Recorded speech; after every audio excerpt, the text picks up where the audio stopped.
အယုတ်ဆိုင်သွားချင်လိုက်တာဟောတိပြီအမကိုပြောလိုက်မယ်အမရှာနေပြီးတော့ပတ်ဆက်လေးခိုးလိုက်မယ်ဒီမှာပတ်ဆက်လေးရပြီအခုတော့တောင်းဝယ်ရမယ်နော်အမအယုတ်ဆိုင်သွားချင်လို့ဘာလဲအယုတ်ဆိုင်သွားချင်လို့အယုတ်ဆိုင်ဟုတ်စပိန်နဲ့သွားနေရတယ်โอเคအဲ့ဆို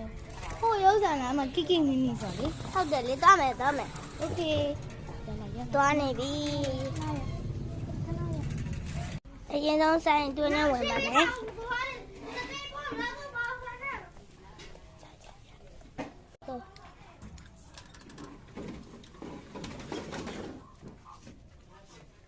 ဒီမှာဆိုင်နေရမဘာယူမှာလဲအခု blind bag လေးယူပါပါမပဲ blind bag လဲရွေးပါဒီမှာအများကြီးပဲရှိပါဒါလေးယူပါဒီဟာလေးဒီက squishy လေးယူအောင်မယ်နော် squishy လေးကဒီထဲတွေရောဒါပေမဲ့ဒါအမဆိုင်မဟုတ်ပါဘူးကိုကသူပြန်ရောင်းနေပါသူဆိုင်မှာအမဆိုင်ကကြတော့စီရွာပါ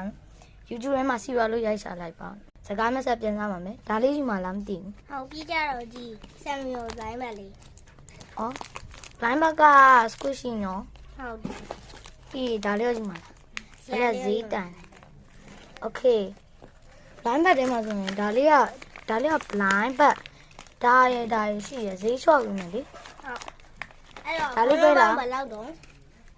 ဒီဘက်မှာလည်း decoration ရှိရလိုက်ခဲ့ဒါလေးမလေးယူဒါလေးမှာနော်ကဲဖြုတ်ပြီးယူလိုက်ပါပြီလေးပဲလားဟုတ်ဒီအရေးယူရမယ်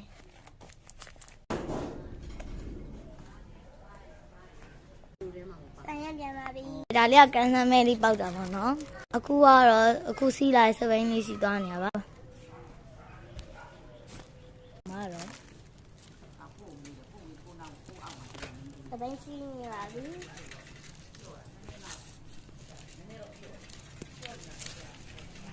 လေမမလွေးနေပြီ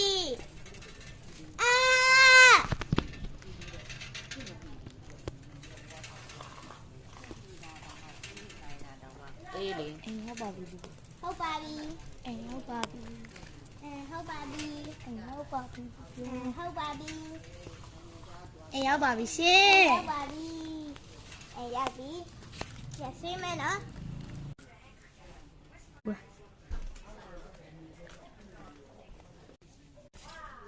ပစ္စည်းရောက်လာပါပြီပစ္စည်းလေးတွေဒီမှာအောင်ငွေပေါ့နော်ဒီကလေးဖောက်ပါမယ်